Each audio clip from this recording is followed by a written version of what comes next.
Good morning, I'm Dr. Kropik, and I'm here with Sean Millhouse, and today we are at Spring Spine Center, and we've already presented a couple of videos that talk about sitting posture. We've talked about getting down and up off the floor, and today we're going to talk about picking things up off the floor, because there are two reasons. You need to understand how to do it properly. You need to understand if your body is functioning properly to do it properly.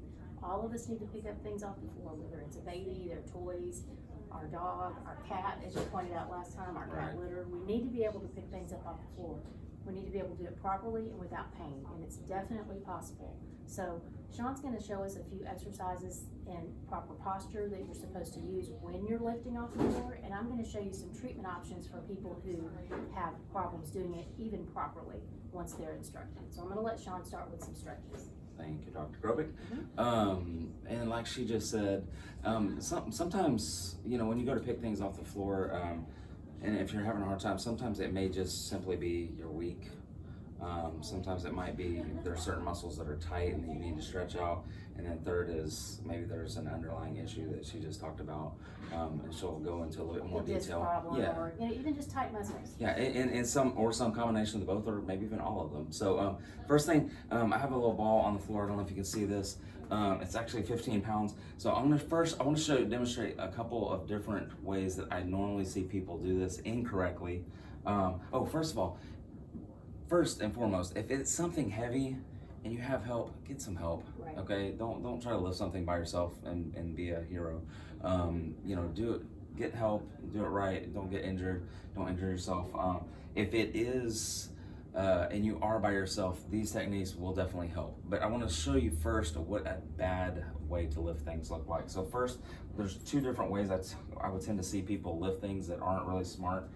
So first one is if the object is on the floor, I go down and I round my back. Is my back pretty rounded? It's pretty rounded. See how it's rounded right here. So, and I'm trying to lift up, and then now as I'm lifting up, all that, that doesn't even feel good on my spine. Yeah, and it changes your center of gravity. It does. So your center of gravity is way out by your arm. So that's the one. The other is, and I personally I lack the flexibility to do this as well as I've seen some people. Typically, not picking on women, I see women do it this way.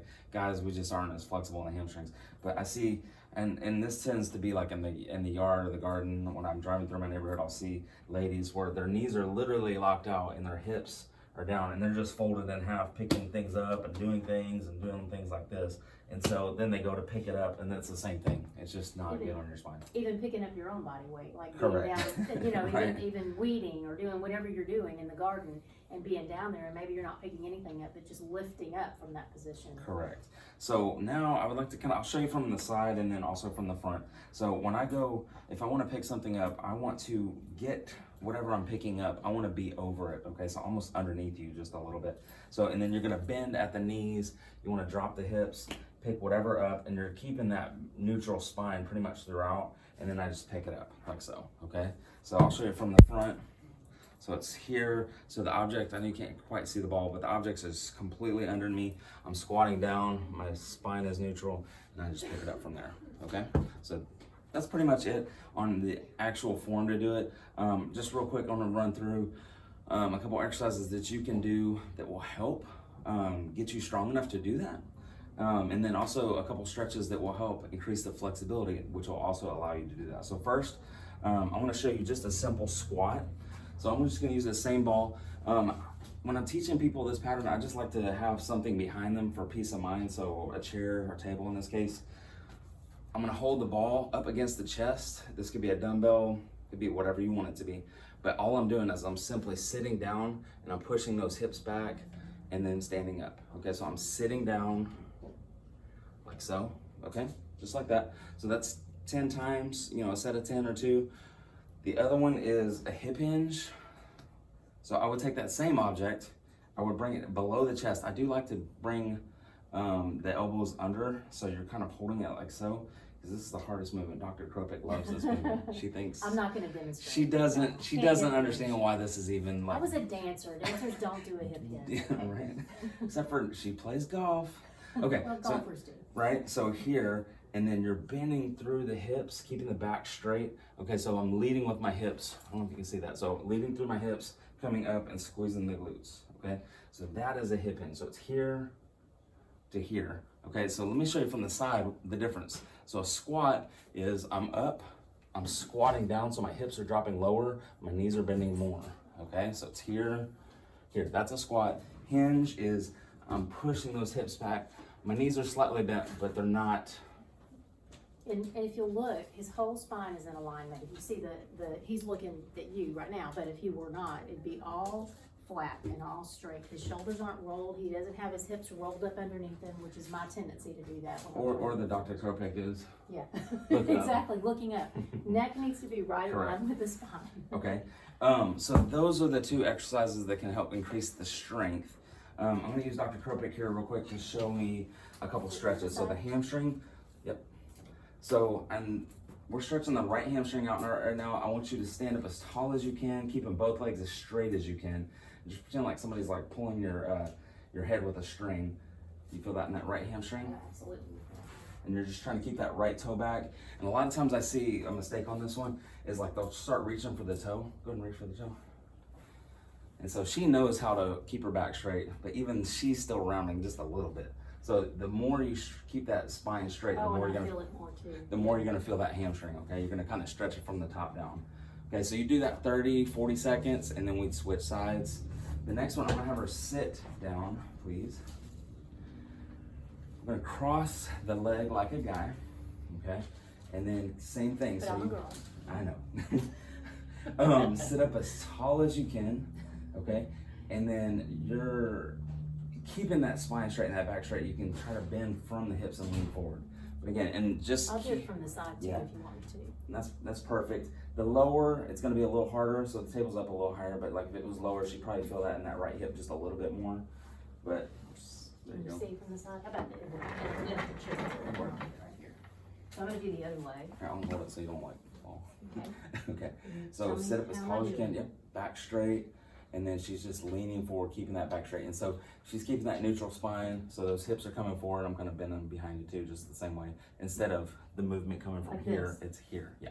Okay. That's So what that not makes to a big do, difference. Right? Yeah. And I can feel it whenever I go forward like that. Yep. I really feel it all around. I have people tell me all the time, I don't feel that. Right. Well, you're probably not doing it right. Correct. If you don't feel it, because you can- everybody feels it. And I see it all the time. I mean, all the time. Even clients that I've been working with for a long time. I mean, you can do a stretch and not actually be stretching the muscle you need to stretch. That's right. So it's just, the devil's in the details, I tell them all the time. Yeah. So, keeping the back straight, especially when you do these two stretches and you're getting the movement from the hips and not the spine, okay? Right, totally different feel. Absolutely. That's the main thing. So if you are doing any stretches, whether you work with Sean or you work with me, and you're not feeling it, we need to modify it or make sure you're doing it correctly. Yeah, That's and, really and, there, and important. honestly, there are some times where there may be a muscle you just really don't need to stretch because it's already That's that true. might need to be a strengthened muscle.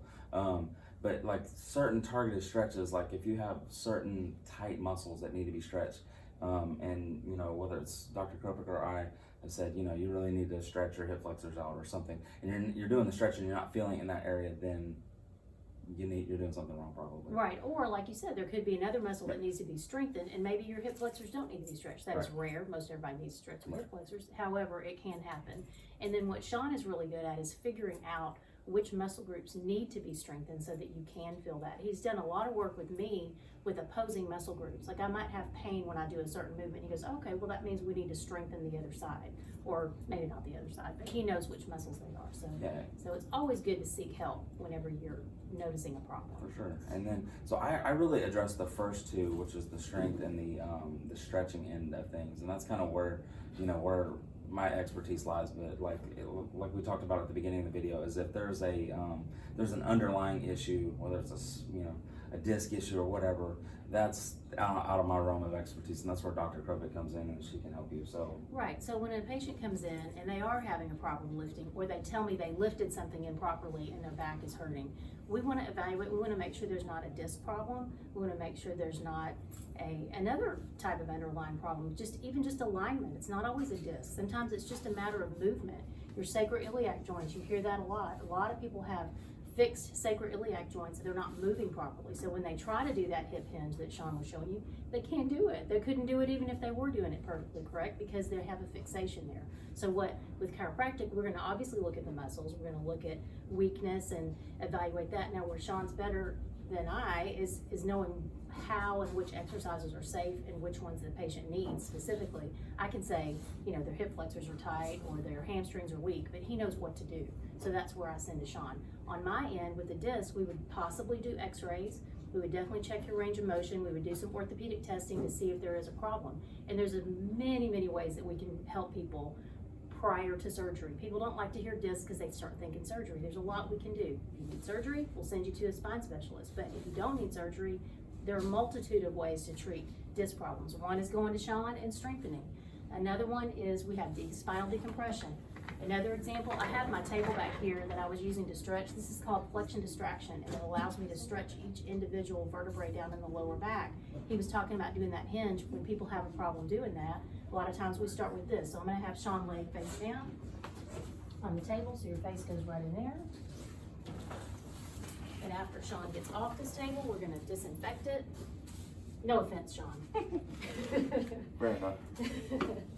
And so the back of this table, you can let your arms relax in here. There's two places, yeah, you can do that, and you can put one there. In the back of this table, stretches up and down. And so I'm individually stretching each lumbar vertebrae. Now, I have worked with Sean in the past, so I know what's going on with his back. We wouldn't walk you in the door first and start with this stretch. This would be something that, after we've ruled out other underlying conditions, we may do this and give you some help. How does it feel? Okay. So he should feel a stretch in his low back. What it does is it helps separate each one. When you're bending forward, sometimes if your flexibility is decreased, you're not going to feel the stretch in each individual vertebrae. Where if I'm using my hands to stretch it, we would. And again, this is after we've evaluated you for the need for this.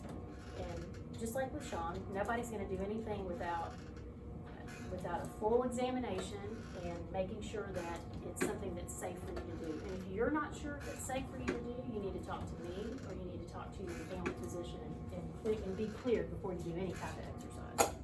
Okay, I'll let you out. Okay, so I'll let you stand up. Just an example. So we just want to make sure that you don't stop picking things up off the floor. That you don't let yourself get to a point where you're too weak to do it. Correct. Okay, all right. Awesome. Leave some comments for us. Hopefully this was helpful. Thank you so much. Have a good day.